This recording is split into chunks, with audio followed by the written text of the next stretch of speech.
Welcome to Botronix Labs. Today, we'll show you how to get your Raspberry Pi Pico ready to run MicroPython.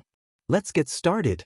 Here's what you need: a Raspberry Pi Pico or Pico W, a micro USB cable, a computer, and Thonny IDE installed.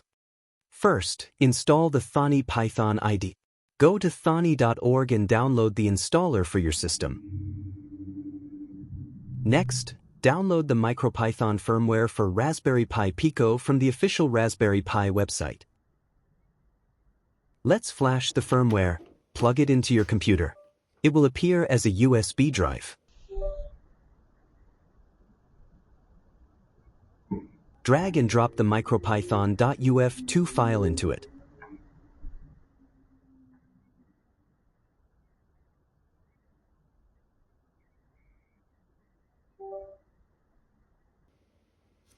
Hold the Butzel button on your Pico. Open Thonny IDE. Select MicroPython, Raspberry Pi Pico as your interpreter and choose the correct port. You're connected. Let's test it with a simple program.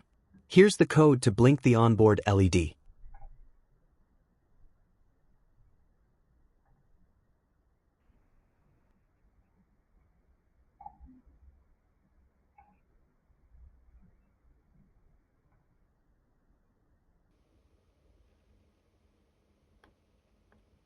Great job! You installed MicroPython, connected your Pico, and ran your first program. Subscribe to Botronix Labs for more robotics adventures. See you in the next module.